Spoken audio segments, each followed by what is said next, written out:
Thanks, everybody. Let's give her a round of hands.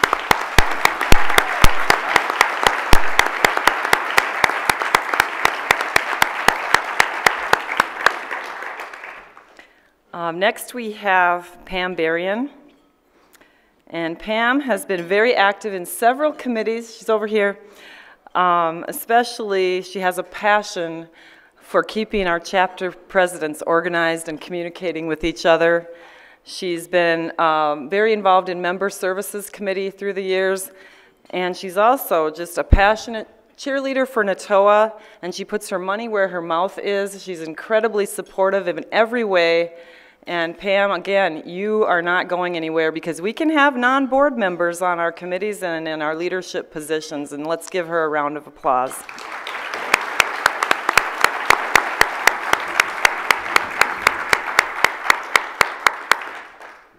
And finally, Jeff Leaders is not able to be with us this year because of some work obligations, and I hope he's watching the streaming of this maybe with his bobbleheads.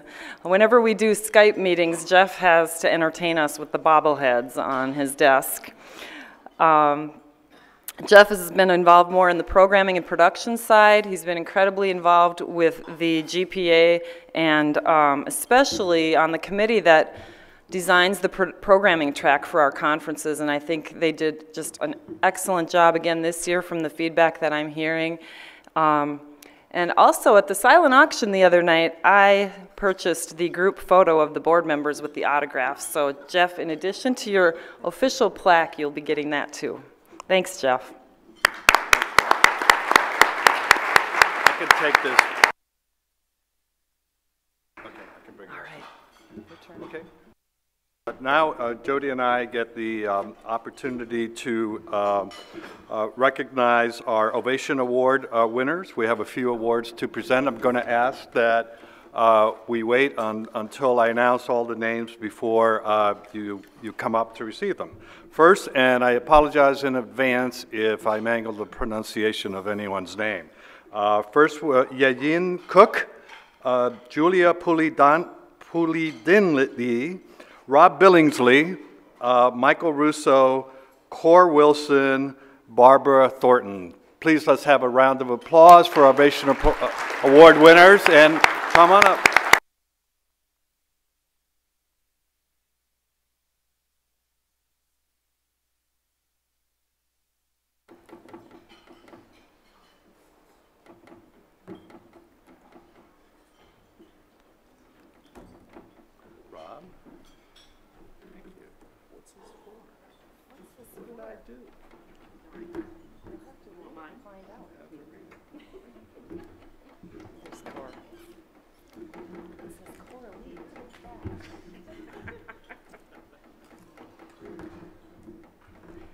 Each of these members have been gone above and beyond the call of duty this year, either in, some of them are non-board members who have chaired committees or co-chaired committees. And of course, on the end here, our friends Julia and Yejin, National Association of Counties and National League of Cities, have been so involved as partners with NATOA and working together with Steve in Washington, D.C., and coming to our conferences through the years and being such great communicators with us. And we just really appreciate all of you for all the extra work and support of NATOA. Are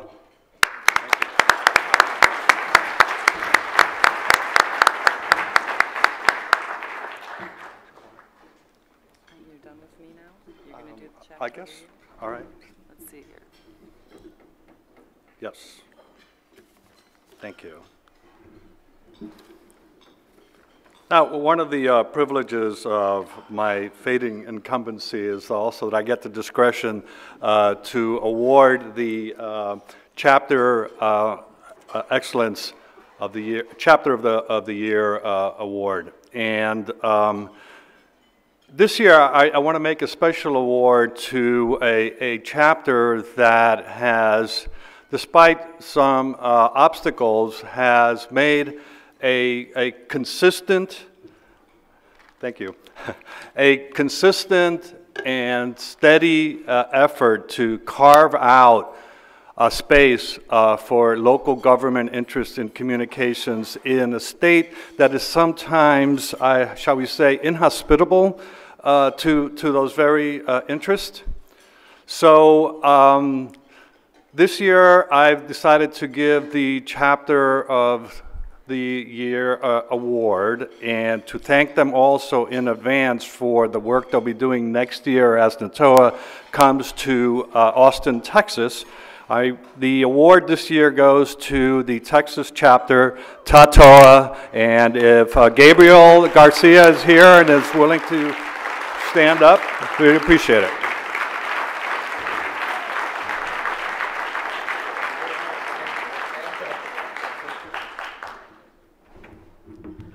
I'm really surprised and touched. I think the work is just beginning. But thank you very much for this recognition. All right.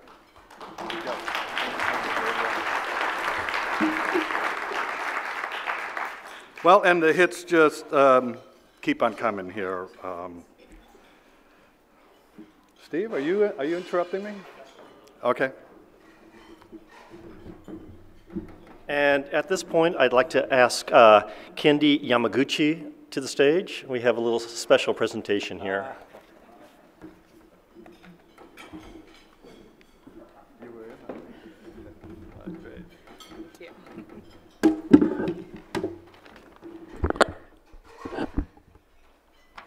I'm pleased to be here representing the City of Seattle and Mayor Ed Murray to present and say a few words to recognize Tony Perez. We want to congratulate you on completing your term as president of NATOA. You have worked to protect the public interest in the changing realm of telecommunications. Under your leadership, you reinforced NATOA's role as a voice with the FCC and Congress on telecommunications and broadband issues, and spearheaded the development of NATOA's blueprint for localism in communications. You advanced NATOA's role in many critical areas, including public safety communications, modernization of the Federal Lifeline program, wireless broadband, sitting practices, and consumer protection. You have also acted as a representative for the FCC's Advisory Committee on Diversity for Communications in the Digital Age, helping forward principles of race and social justice and expanding opportunities for minorities and women to participate in the telecommunications industry. Seattle is grateful for the role you have played at home and for all of the communities across our nation. Thank you for your service. On behalf of the Mayor of Seattle, Ed Murray. Thank you so much.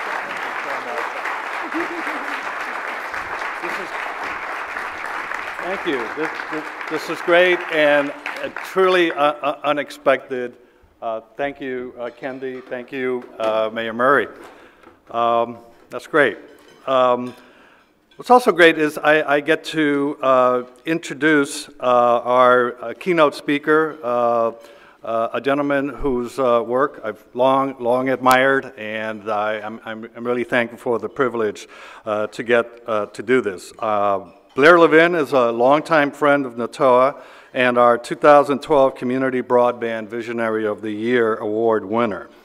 Blair is a non-resident senior fellow at the Metropolitan Policy Program and also serves as the executive director of Gig.U, the Next Generation Network Innovation Project, an initiative of 36 leading research university communities seeking to support educational and economic development by accelerating the deployment of next-generation networks. He recently co-authored a book about the lessons learned from 24 Gig.U communities that have moved forward with efforts to deploy gigabit networks. The book, Next Generation Connectivity Handbook, a guide for community leaders seeking affordable, abundant bandwidth, is available for free at the Gig.U website. And and it's a great resource for all communities looking for help with similar projects. I want one. He also advises a number of private companies and investors. Previously, he served as Chief of Staff to FCC Chairman Reed Hundt from 1993 to 1997, and returned to the FCC from 2009 to 2010 to lead the writing of the National Broadband Plan. Between the FCC stints, he served as an equity analyst for Legg Mason and then Stifel Nicholas, during which Barron's Magazine noted Levin, quote, has always been on top of developing trends and policy shifts in media and telecommunications and has proved visionary in getting out in front of many of today's headline-making events, end quote. Blair holds his BA in American Studies from Yale University and his JD from Yale Law School. Please join me in welcoming our keynote speaker, Blair Levin. Thank you very much. Good to see you. Yeah. We missed you in Cuba. Let's talk about that. Yeah. I'd love to. Tony, thank you so much. I want to start by just tying together a couple of things. The White House meeting on the 21st. I think it's a real tribute to Tony's leadership, to Joanne's leadership, and to all of you. Both what they are doing, that is to say, that recognizing in a way that no administration has previously recognized the importance of these networks, but also recognizing the important role that cities play. That wasn't always true. I was Chief of Staff at the FCC during the first Clinton administration. We had conflicts with cities, and a lot of that had to do with our desire to roll out wireless networks. But I think a lot of those things have now been resolved. And going forward, there's a recognition really for the first time at the FCC and in the White House of the critical role that cities play. You see this in the work that CLIC, which Joanne co-leads, does in terms of sensitizing the FCC to the importance of not restricting municipalities. You see this in the Connected Home Initiative, which resides at HUD. So I think there's really been a sea change, and I just again want to congratulate Tony for the work you did on all of the different initiatives, and Joanne and so many of you in the room, of making the federal government far more sensitive, and frankly far more sensitive than I was in my first stint, to the importance of having cities be active.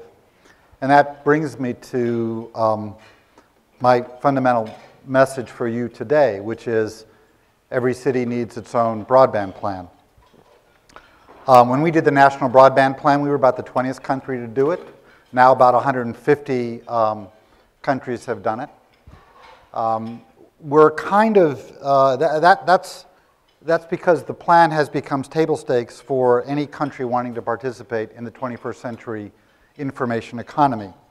With cities, we're about where we were in 2010 with countries. That is to say, a dozen or so cities have actually done them, and they've been very productive for those pioneers. But now, such a plan, I think, is kind of the table stakes for any city that wants to have their residents be part of the 21st century information economy.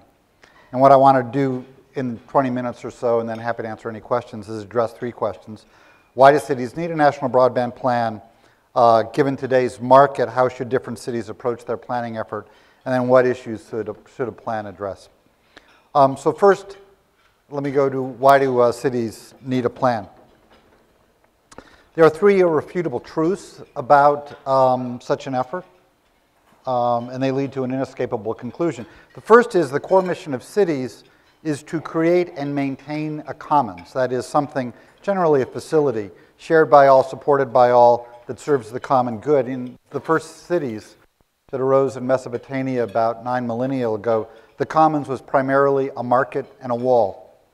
I wonder if that's where Donald Trump got his inspiration, actually. Anyway, I somehow don't think he was studying the history of Sumner in Mesopotamia, but anyway, later the commons included transportation facilities, amenities such as parks and services, such as police, to create the common good of public safety. The requirements evolved. A century ago, cities started to see airports as an essential facility. More recently, some cities have seen convention centers and sports facilities as essential parts of the commons, and indeed there's a big debate in San Diego about the essentiality of having a football team and a football stadium. The nature of the commons changes, but the common thread is that cities, that is the real reason they exist. They exist to create that commons. The second irrefutable truth is that market forces alone never create and maintain the commons. Yes, private capital and management always plays a role in many of these projects, but they're always community-led projects. Indeed, cities have many different views on the optimal mix of public and private capital necessary to deliver the modern services of electricity, water, and sewer, but all agree that market forces alone will not create such needed public goods. And while, interestingly, while some see communications as representing a triumph of free markets, the telco, cable, and wireless networks all required government actions to make the economics viable. Access to rights of way and poles, access to programming created by others, construction permitting, access to spectrum, many others. The third truth is that the most important new commons to develop in our era is the broadband ecosystem. Networks, devices, applications, and people who know how to use them. You know, since the Industrial Revolution, the fundamental task of the economy has been the manipulation and transportation of physical material. Now increasingly, value creation is driven by knowledge exchange. New York Times reported a year or so ago, the story is the same in one field after another, in science, politics, crime prevention, public health, sports, and industry as varied as energy and advertising. All are being transformed by data-driven discovery and decision-making. That discovery and decision-making takes many different forms, but it all shares a common platform, the broadband ecosystem, which is now the commons of collaboration. It is the platform on which economic growth and social progress. And so these three truths lead to an inescapable conclusion. Plan beats no plan. So the second question is, given today's market, how should different cities approach their planning?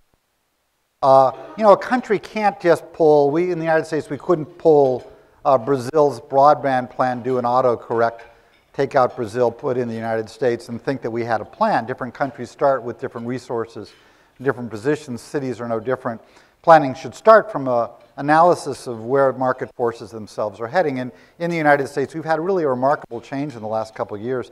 Several years ago, the Wall Street Journal ran a story highlighting how communities were running ahead of incumbent ISPs for deploying gigabit networks. The incumbents in the article had two responses. First, they said no one wants a gig. And the second, they said, it's so expensive to build, they're never going to do it. In the last year, every major incumbent, including all of them quoted in that article, has announced plans to develop a mass market gigabit. The largest ISP, Comcast, has announced a plan to upgrade 100% of their footprint to be gig capable by the end of 2018. So are we done? Should we declare victory? No. Announcements are not deployments. In fact, and there was a good article in MIT journal about this, if Google Fiber were to announce tomorrow that it were ending new deployments, we would see a significant slowdown between the actual announcements that many of the incumbents have done and what would actually happen in the ground. And furthermore, I think from a competitive perspective, you know, having one provider that doesn't face any competition isn't enough. We need at least two providers with great abundant bandwidth. But the announcements suggest to me that there are at least 4 different kinds of communities, and as you start the planning, you have to understand where you are. The first set of communities are those that either have or are likely to see Google Fiber. For these, the strategy is pretty simple. Accelerate to the extent possible Google's entry. And I'm not here just to talk about Google, but it really is just as a practical matter. Google has totally transformed it with their fiber project. I would start by reviewing Joanne's book on gigabit communities, which Google actually asked her to do, though it's her own work. And that just kind of gives a analysis of things that any community can do.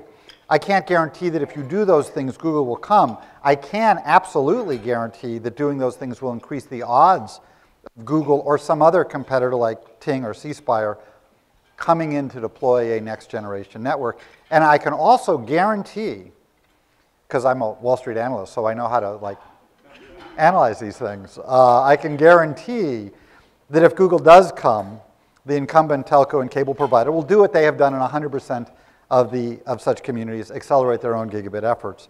And within a short time, you will have not one, not two, but probably three abundant bandwidth offerings. You will not be done, but you will have set the stage for leading in the broadband communities, the broadband-based economy. The second set of communities are those that don't quite fit the Google algorithm, but are nonetheless large, dense communities. These would include cities like New York, Chicago, Boston, Baltimore, San Francisco, Los Angeles. These communities may not be able to attract Google. I think those communities are unlikely to ever attract Google. And they get the same competitive response either. But they do have the scale, the staff, the demographics to create attractive next-generation investment cases. New York, for example, has a very creative plan to repurpose its payphone network for gigabit hotspots and build off of that. Los Angeles has an RFP pending that they had a kind of a bidders conference. I think there were over 50 different folks there for that. Boston has a Wi-Fi plan and is working on a fiber initiative. San Francisco, I was on the phone with a bunch of them the other day talking about what they should do. But each initiative reflects how do we best use existing assets to improve the investment case for next generation facilities. A third set of communities are those smaller communities that may not attract to Google or have the scale to attract the kind of responses that LA did, but nonetheless can attract private capital to accelerate next generation deployments. I might note that while about a half dozen Gig.U communities were able to attract Google Fiber, indeed just yesterday in the announcement, Louisville, which was an original founder of Gig.U, got tapped. Another 20 or so have been able to accelerate without Google's participation. And I should note that when we started Gig.U, a leading Wall Street analyst said we were doomed to fail because the math didn't work. And he was right. The math didn't work, past tense. The Gig.U communities and the local governments changed the math. That was our whole point. And as a result, there are now models ranging from upgrading a small business district, as we did in Blacksburg, Virginia, to an entire state, as was currently is going on in Connecticut. So one key lesson we discuss in the handbook is how do you work with others in your region to attract the scale necessary for the kind of project you want. So the Gig handbook, which Tony mentioned, and I'll be happy to send you a copy of it, basically is a list of the lessons and a description of the lessons and an access to resources that we think can benefit any community. I should note that yesterday you honored the wonderful life's achievements and work of Charles Benton. He helped inspire us to write the handbook, and we were very honored to co-publish the handbook with the Benton Foundation and dedicate it to Charles and his enormous legacy in our space. So yeah, let's have another round of, since I missed yesterday's. Now, every community represented in this room, I think, can find an analogous community to the Gig.U community that succeeded in accelerating next generation deployments. So, and then finally, there's a fourth set of communities that are largely rural. They will not get a gigabit network unless the government, local, state, or federal, funds it. Over the last decade and moving forward, we've spent tens of billions of dollars on these locations. It's a complicated topic, but I just want to acknowledge that Chairman Wheeler is taking it very seriously. He's got great staff, and they're really grappling with a difficult problem. But most of what I'm going to talk about is not that. So third, let me just talk now about what issues a plan should address. Because while every community has to start from an assessment of where they are, it turns out each of them has to address the same issues. You know, I've looked at dozens and dozens of national broadband plans. I worked on obviously the United States, but I've been involved with a few other countries and have read lots of them. They're all different, but the vision is the same. Ubiquitous, affordable, abundant bandwidth with everybody on and using the platform to improve public services. Achieving that vision always boils down to four strategies. You need to drive fiber deeper, you need to use spectrum more efficiently, you need to get everybody on, and you need applications and really reimagine how government operates and what government processes are to use the platform to better deliver public goods and services. The same vision and strategies apply to cities, but the tactics for achieving them are very, very different. As to fiber, we've already talked about it. It's kind of where the starting position is, but let me add two other comments. One is that there's lots of trade-offs, as our Gig handbook discusses. Communities have to understand the trade-off between risk versus control, scale versus quick decision-making, return on investment versus universal coverage, among others. And each community should understand and make the trade-off as best serves their own needs and their residents. Second, such efforts always bring talk of a digital divide. Now look, broadband adoption is a problem all cities share, but those pursuing gigabit upgrades have added political pressure to address it. There was a Wall Street Journal article last year that surveyed how gigabit efforts always cause some to complain about a digital divide. Now I think those arguments are factually and logically flawed. There was a wonderful report by Aaron Deacon, who some of you know in Kansas City, talking about how Google, despite criticism, has actually narrowed the digital divide there, and I wrote an article in Wired for that. But I acknowledge, even though I think there's no link about gigabit networks causing a new digital divide, it is a political issue, and all of us in this room have to understand the people we work for have to face these political challenges. So I would say that as you think about driving fiber deeper, you also have to think about a tailored, targeted solution that rolls out alongside the gigabit upgrade. But on this subject, I don't know if I'm breaking news here. I don't think I'm really breaking news, but I'm going to now mention what I think is a very serious and important digital divide that no one, I assure you, no one has talked about. Not a single article. Yet, in terms that Donald Trump would inspire, it is a huge, enormous, tremendous digital divide. And that is the digital divide that exists in our country between Starkville, Mississippi, such cities as New York, Chicago, Boston, Washington, D.C., and well-off suburbs like Beverly Hills, Scarsdale, and Bethesda, Maryland. And the divide is this: Starkville residents have not one but two options to get an affordable gigabit. That is not one, but two more options than all the residents in those cities, all the residents of those wealthy suburbs that I mentioned. So the question is, should the digital divide between Starkville and Beverly Hills bother us? Well, as a resident of Bethesda, I am deeply troubled by my personal lack of being able to get a gig, and I really don't want to move to Starkville, which I'm sure is a very lovely community. I don't want to move to Starkville to be able to get a gig. But frankly, I think it's an important point, first of all, because it's just amusing that, that this is a real digital divide in this country. But the important point is, this allows me to ask you all the following question. And this is a question that I've asked others as I've visited communities around the country.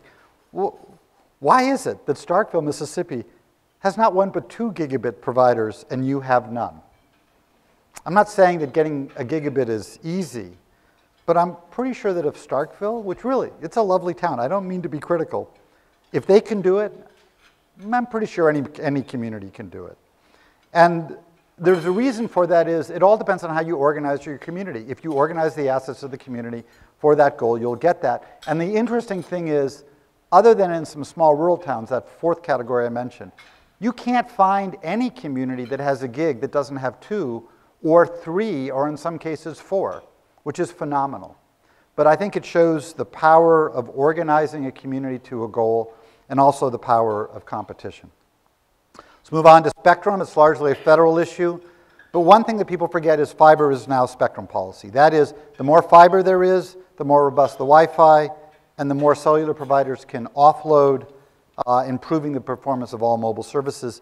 Further, many cities are now realizing there are certain places like convention centers, business areas, transportation hubs, and others where the cities want the residents and visitors to gather and stay.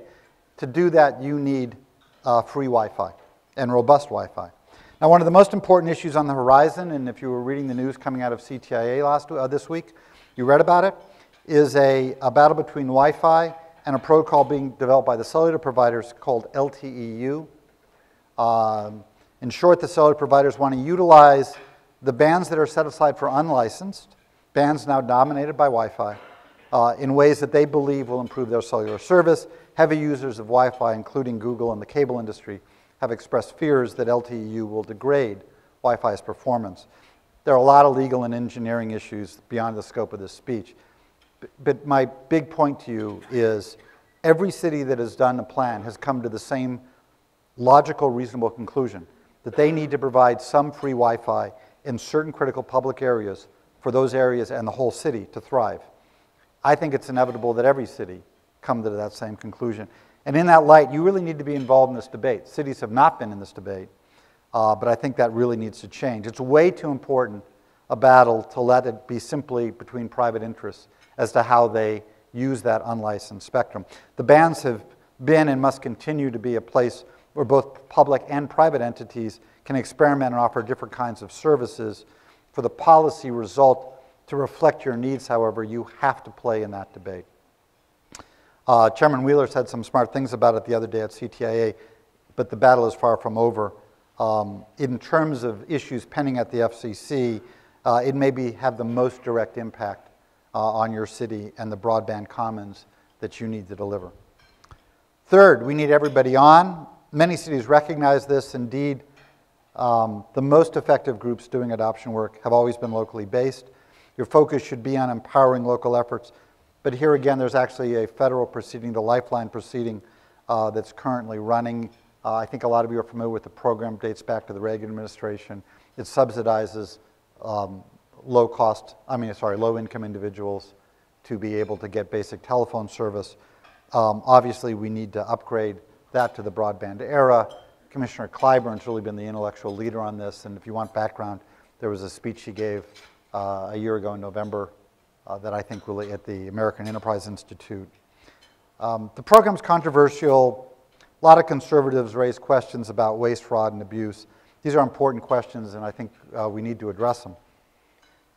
But from a city's perspective, I want to say that it strikes me as the equivalent of discussing how do we save pennies when we should be discussing making dollars. Consider that every private enterprise, from Walmart to small mom-and-pop operations, is moving its operations from the analog paper world to the all-IP data world. There are a lot of upfront costs, but the reason for doing so is that a data-driven enterprise can over time deliver better services and be more efficient, be more inexpensive in terms of how it runs its operations. Government has to serve everyone. And so it will be the last enterprise in our country to move to the all-IP platform. It will have to operate on two platforms longer than anyone else. And that makes governments less efficient than they could be and less efficient to the tune of hundreds of millions of dollars. In fact, there was a study by a bunch of high-tech CEOs that said it's $1 trillion over 10 years. What if government could assume that everyone was online and therefore all services could have an online component and it could actually shut down the analog platform? Well, I think there'd be enormous savings, and more importantly, government would actually deliver its services better. So I think the importance of getting everyone on is it accelerates that moment in time and can lead to really a reimagined government, as lots of people have been hoping for many years. Now, half the national broadband, that brings us to the fourth strategy, which is creating applications and reimagining government processes to use that platform to improve the delivery, which was about half of the national broadband plan. Many of these initiatives in healthcare, education, job training, et cetera, are locally based, though all have federal components. I'm going to give you an example, 911. The current system is currently stuck in the 1950s in a world of wireline phone providers in which information exchange is just between two voices. Why can't text, photos, videos, and other helpful information be translated, but be transmitted, as that would help first responders? As Chairman Wheeler also noted with another functionality, GPS, he was comparing the current 911 system to Uber and asked, if we can have an app that gets a car service to the right door, we certainly should be able to get 911 to the right door consistently and reliably. Now, I should note my Gig.U activities are all pro bono, always have been, but I do have a financial interest in a small little startup called Rapid SOS that answers the chairman's call for more accurate location determination and enables all forms of data to be immediately transmitted. My point in mentioning this is not to sell you the product. It's not for sale. You can't buy it. But the point is, it's not a technology problem. It's a government problem. It's how we organize these things, how we use political capital to transition literally thousands of so-called PSAPs, the public safety access points, to this new world.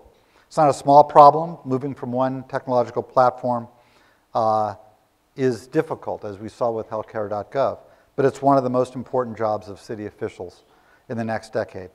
And that brings us back full circle to why every city needs a broadband plan. Everything a city does 10 years from now will be affected by the kinds of networks and applications and the population, the broadband-ready population that it has. And everything, and many things the city does today affect what it will have 10 years from now. So if you want to get to that place 10 years from now, where your community really can thrive in that 21st century information economy, now is the time to really have a plan. So let me close with this. As a country, we don't think much about the commons the way we used to. The modern political environment, it sounds like something government does. And if there's anything this current election season shows, and I mean this in the most bipartisan way, we as a country don't trust government to do anything well, and that's very unfortunate. But if there's any audience that should understand the importance of the creation of the commons and how to do it, it is city officials. After all, every city is, in a way, in the real estate business, where the mantra of what sells is location, location, location. That is, what sells is not granite in the kitchen or marble in the entryway. What makes one location superior to another is not an individual building. It is the commons that all in that location share. You and your colleagues spend every day working with a broad spectrum of public and private interests in creating a 21st century commons. And indeed, the deepest roots of the United States lie with the Puritans, a group who saw themselves undertaking an errand into the wilderness to build a shining city on the hill. Later, others like Lewis and Clark would map that wilderness, enabling others to develop it. In terms of the mission of world-leading broadband, the wilderness and mapping phases are now done. Unlike several years ago, where speaking about the need for world-leading broadband would have seemed like an errand into the wilderness, you now have many potential allies and a map for how to proceed, and a lot of market dynamics that both make it possible and make it essential for you to do so. So the big opportunity for everyone in this room is to be an advocate with your city about how to plan to create that 21st century commons by assuring that everyone in your community has access to the faster, better, cheaper broadband and bandwidth that'll be the table stakes for where people want to live and work in the gigabit era. Thank you very much, and I'm happy to answer questions if we have time.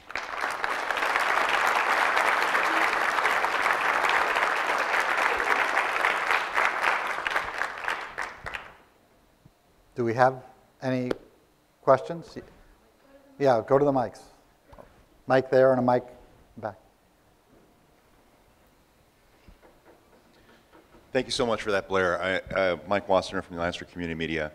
I am tickled and pleased that you keep talking about the National Broadband Plan. It is something actually that should be informing many areas of our common work and should not be forgotten and put on the shelf. I'm really kind of curious for your perspective of the area of the plan that speaks specifically about digital literacy, and while you brushed over a little bit on digital divide issues, recent Pew studies show that if we're talking about the commons, and you're talking about a common good that government provides, there's 15% of Americans who don't use the internet at all. Right. And it's because they're either don't have a high school education, they're senior citizens, or they make less than $30,000 a year. So, and the main reason that Pew pointed to is that there is nothing on the internet for them. That's their perception. Right. It's a content and usefulness issue. Not a price issue necessarily in many instances, which speaks to sort of a different question of adoption that I'm really kind of curious for your perspectives on. Well, thank you for asking. I always like to talk about the National Broadband Plan. Even though it was 5 years ago, we actually had a number of 5-year anniversary things. Not, it was a lot of fun to get the team back together with others. But, the most important part of the plan, and this goes to your question, was the first sentence in the final chapter on implementation, which is this plan is in beta and always will be. And I feel very strongly about that. I think one of the failures of government is to think we do something or we announce something, we issue a press release and something is done. Real world doesn't work that way. And way too many people in Washington including, by the way, the chairman for whom I worked when I was doing it, believed too strongly in the power of announcement of aspiration as opposed to the real execution. So this is and I think on digital literacy, or digital adoption, this is really the point. Let me start by saying everything I know I learned from John Horrigan, who did our adoption chapter and also the Pew study. I think the right way to think about it is there are several different factors. For some people it is price. But even for people who it's price, often, it's interesting, there's not a digital divide with multi-channel video. Yeah, high-income people buy more and they buy HBO more and stuff. But fundamentally, low-income people are buying at about the same rate. But that's because it creates a certain value. So I think that goes to your point. It's good to have it be cheaper, and some people actually need the kind of the lifeline subsidy. But training and relevance is actually very important. One of the things I'm hoping we'll do when we do Lifeline reform, and we talked about in the plan, is actually use Lifeline to create a platform for people discovering training programs, giving them incentives to use it. I'm pretty sure that, and this is really at the heart of what Comcast Internet Essentials is doing, what AT&T's new program will do, and others. If you get people on, then they aren't going to give it up because it becomes too essential. But if you don't have, if you're not literate in how to do search, not literate in how to use devices, and you're not literate at all, it is a problematic thing. So I think government has to do more to get that done. It's not generally a network access issue except in areas of rural America. It is the networks, at least what we found, was the networks in cities cover everything. And that, by the way, has to do with policies which this organization in the 70s was very instrumental in making sure is true, which is that the cable guys had to build everywhere. So I do think that it's a really big challenge for the country. In other contexts, I have advocated for accelerating the move from the analog to the digital platform for the federal government, but taking some of the savings in the back years and having what you might think of as a surge. It's always good when you're talking to conservatives to use military terms. At least I've found that useful. But to talk about a surge and where we say, look, let's take, of that $1 trillion savings we're going to have in 10 years by accelerating this, let's take 500 billion now.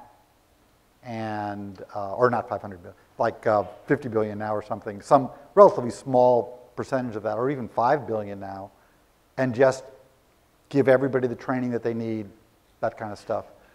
Some people will never want to go on. That's okay. But no one should be limited because they don't have the training to do that. Yeah. Hi. Thank you for coming. My pleasure.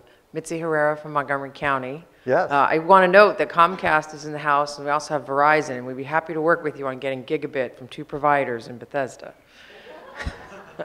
That would be wonderful. I would hate to be interpreted as being so, you know, basically making a speech to all of you just for the sake of getting my home a gig. But if that's the outcome.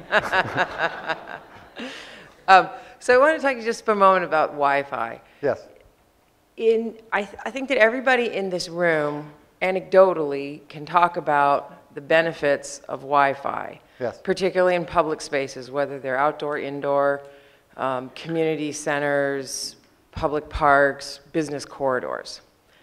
But at the local level, when we either enter into partnerships or we fund some portion of the infrastructure, that competes against other priorities, particularly in our county, building new schools. Right. And what we don't have is good data, good empirical data that can talk about either the new generation of foot traffic coming into an area or the benefits or something. And I'm wondering are you aware of any studies, or do you have any ability to get that kind of studies together that helps people at the local level justify those investments by having more data? Do you know data sets like that? No, I don't. I think it's a really valid question. I would actually be surprised if certain people like Cisco and Ruckus didn't have it. I do know from some work with airports that what the airports discovered logically, it just makes total sense. If you have free Wi-Fi in the airport, people get there, instead of just trying to get there at the last minute, they arrive an hour earlier, they eat more food, they buy more stuff, and they do their business, and they don't stress. I know from talking to convention centers that conventions want people to stay on the floor instead of going back to their hotels, and to do that, you now need Wi-Fi.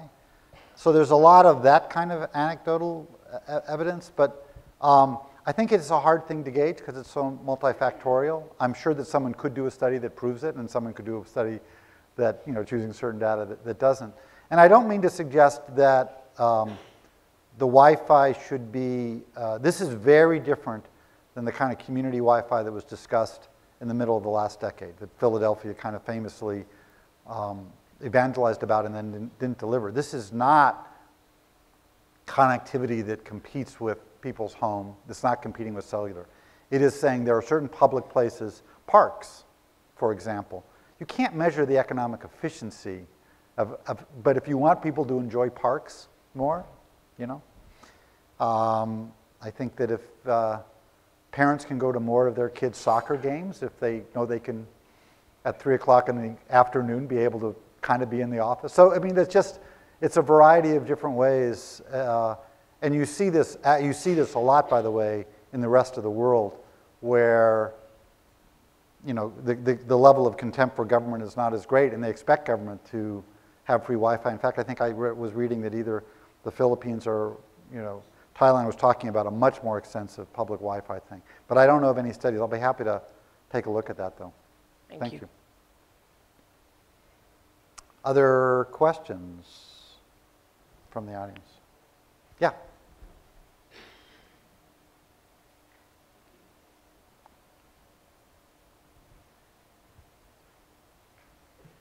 Um, 5 or 7 years ago, we talked a lot about falling behind other countries, particularly in Asia. Yes. And with a particular focus on China. And I told some people my story this morning about being in rural China over the summer, and very rural area, sleeping in an abandoned schoolhouse with 2 rooms and no drinkable water, but there was a direct fiber connection.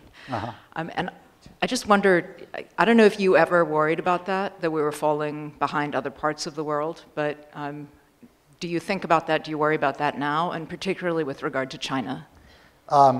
It's a great question, and I should note that one that we very consciously chose not to address in the plan. And I'll explain to you why, which is all the international comparisons, to me, are reflective of things that occurred in the past. So wherever we are today, it reflects decisions that were made 10 to 12 years ago. Today, we lead the world in 4G. And one of the reasons, and I say this as an historical lesson, not as to, when I was at the FCC the first time, when Reed and I got there, we were going to get the digital dividend from the digital television transition 30 years later, 2023. And we accelerated that by 20 years. That's the spectrum that led us to lead in 4G. We didn't know it at the time. We just said 30 years way too long. But my point is, it's way backwards looking. And I thought that as a matter of political capital, if you focus on that question, you're looking backwards. It's like looking, it's like just wondering, 5 miles into a marathon, have I won yet? So we really wanted to de-emphasize that. I would also note, by the way, this is actually quite amusing to me. There is a group of people who think we're doing fantastically well. They were the same people who thought we were doing fantastically well 10 years ago. They haven't changed their point of view. All of them want to rewrite the Telecom Act. I don't know why. If we're doing so well, why do we want to rewrite the Telecom Act? On the other hand, there's a group of people that think we're doing fantastically poorly. They haven't changed their mind in 10 years either. None of them want to rewrite the Telecom Act. If we're doing so badly, why shouldn't we rewrite the Telecom Act? This is just, it's curious to me. I have changed my mind in the last 5 years. 5 years ago, we didn't reveal this in the plan. I actually was worried because what we saw was there was actually no economic incentive to deploy capital to build gigabit networks, to actually get that fiber v cable competition.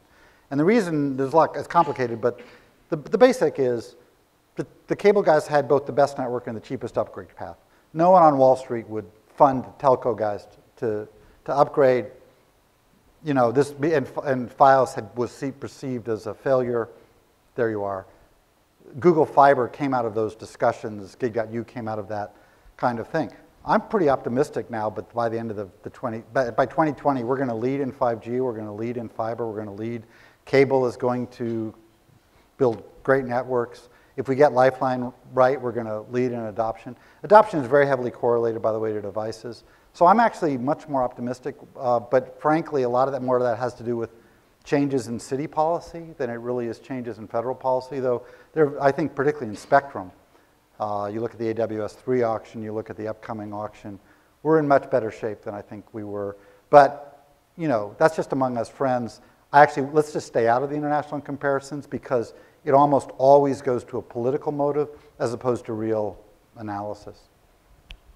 Hi, good to see you. Hi, Catherine Rice. Yeah, hi, Catherine. NATOA board member and from Alexandria, Virginia now. Oh, really? Yeah. When did you move? You left North Carolina.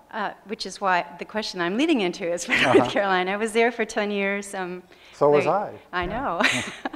And in North Carolina, half our population, because I still live there in my heart, live in rural areas. Yes. And so my question is in taking us back to this issue of the rural versus the urban divide. Yeah. Gigi talked yesterday about the CAF program and the government now providing $1.6 billion, I guess, every year to boost our rural situation, which traditionally has been underserved. But in exchange for the money, the speed requirement is only 10.1, and that's in the face of the FCC earlier this year saying that the amount of broadband we need to participate in modern life is 25.3. So I'm just wondering if you have any creative ideas on how we can either bump up that number or come up with a new way of thinking about our rural areas as being more than just the other guy.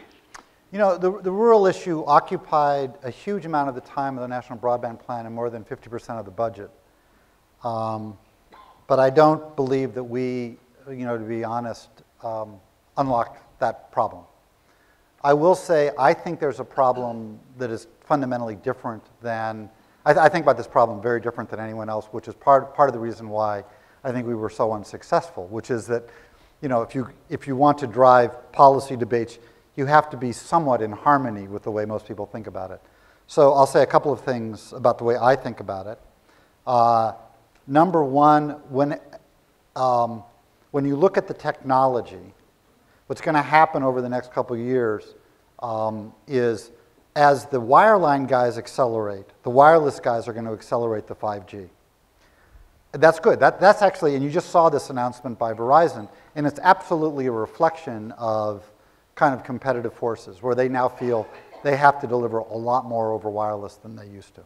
Well, when they do that, they will completely eviscerate, I believe, the mass market homes in rural areas. It will not be that difficult either with fixed wireless or even mobile to deliver the kinds of speeds, you know, far greater than 10 or 25. We'll be in the 50, 100, if not more. There are certain problems of data capacity and video and stuff like that, but for rural, the problem today is the speed. I think tomorrow it's the evisceration of the traditional providers who only survive by serving both mass market and enterprise. And what's going to happen in rural is the mass market's going to be okay, but the enterprise won't be. That is to say, the community colleges, the hospitals, and stuff like that. So we're going to have a problem of anchor institutions in rural areas, but we're not even thinking about that. So, you know, like 2018 or 19, we'll start thinking that way. A second and related problem is, and this is a problem, Rebecca. Hi. Rebecca and I used to do Wall Street analysis together. And one of the problems of all capital markets are you investing in the future to reward people for their past investment, or are you investing to provide the service for the future? You know, lots of Wall Street investors want dividends. That's essentially saying, pay us back. Other people prefer to invest in companies that are going to invest in the next great thing. In the case of rural phone companies, there's a very problematic relationship between the lenders who want to get paid back and the ability to invest in the future. And at some point, we will do what happens in every sector, where there's a moment where you just go, we have to restructure debt here. And I think, you know, we're going to have to confront this.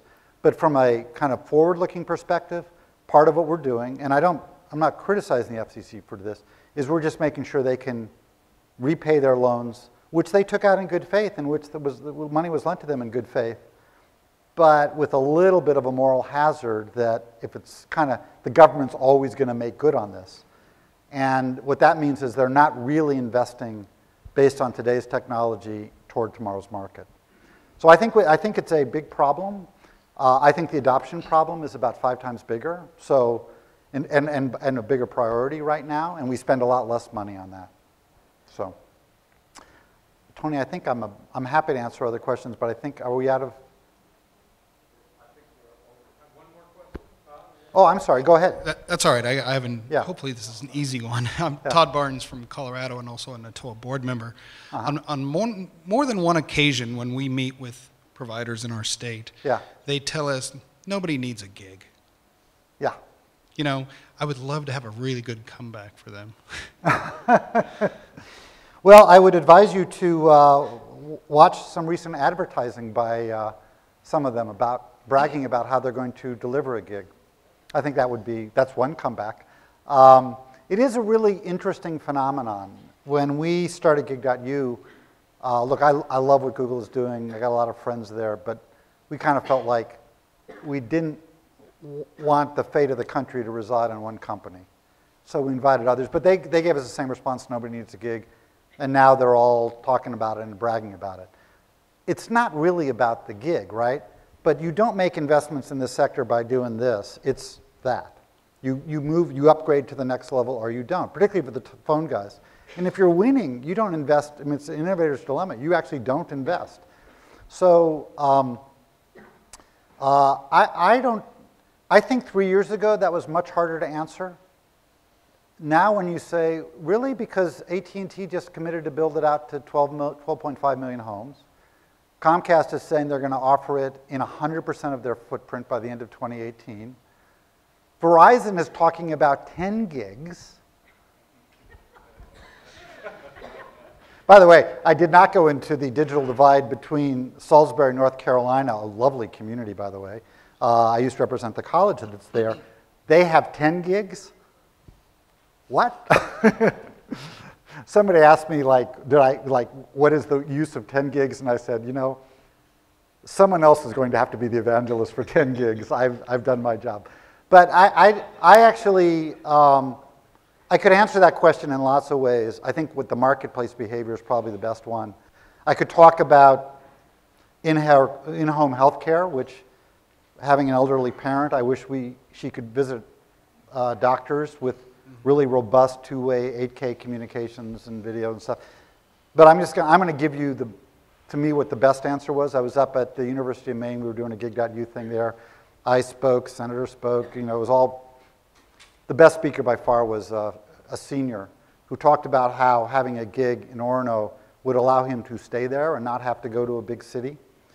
And he said, you know, the various things are exciting, but the single thing that's most exciting for my generation is what we don't yet know. So I think, you know, it's about what we create when bandwidth is not a constraint on innovation, social progress, and economic development.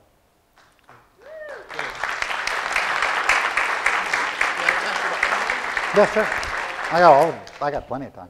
Gabriel Garcia from San Antonio. Congratulations on your award, by the way. Thank you very much. I really appreciate your comments about what local governments do to promote the commons.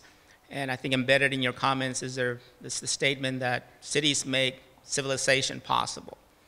And yet I think local governments have a perception problem. Mm-hmm. So could you leave us with some parting words on how can cities get some swagger back? It's a great question. Also, by the way, congratulations on getting Google Fiber. You'll be one of those people having lots of gigabit opportunities. Well, one way of doing it is you can go read a book by my colleague at Brookings, Bruce Katz, called The Metropolitan Revolution. Bruce and I kind of were kindred spirits in thinking, this is kind of circa 2011 after I finished up the plan, that the most interesting activity in terms of government for the next 10 years would be at the local level. The federal government was so dysfunctional. And whereas I think that there are some things, particularly on spectrum, that I think the federal government can do really well, there are lots of developments in cities that really are much more exciting. So that would be one thing.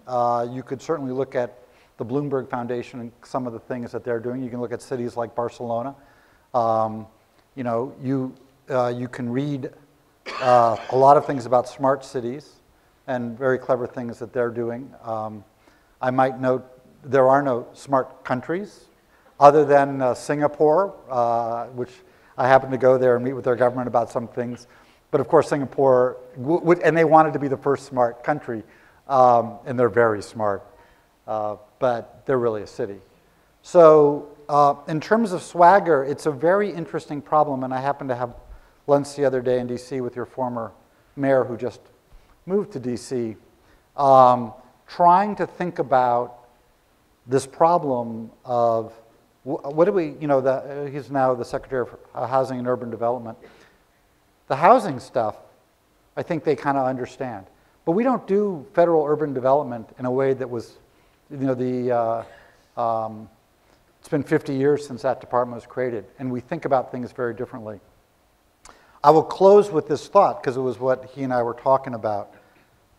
And this really comes out of the Gig.U experience for me. One of the things that's really important to Google when they choose communities is you got to have a certain amount of scale. They're not going to make the investment in the study that you do these things. And that reminded me of one of the most ingenious things that John Malone, who was the head of the cable industry nominally in the sense of thought leadership in its early years, he recognized that there were all these different cable providers. It was a much more decentralized, fragmented industry at that point. But the industry needed to have a research and development arm similar to what Bell Labs did for the monopoly AT&T. Even though they were all different, they had certain kinds of technology paths that were similar. And cities are in the same way. Look, there's lots of consultants. I'm not criticizing the consultants. I'm just saying there are lots of consultants that can go and sell cities things. There's no kind of unified effort by cities who lack the scale to do it themselves to study how do you use a gigabit platform to better deliver, you know, traffic and waste disposal services and sewers and all that kind of stuff. So part of it is how do you build up a message about how cities are doing, but before you build the message, you actually have to build the practical reality. I think organizations like NATOA are critical to that function. I think that in a way where you look at what's going on with the Veterans Administration and the federal government, it's a total embarrassment. But you look at the fact that certain cities are delivering, you know, those same kinds of healthcare services so much more efficiently, so much more effectively. And the question is, how do you take what fundamentally remains unseen because it's happening in such a diverse area and actually bring it together in a way that both helps give you your swagger back, but more importantly, those swagger is a good thing to have.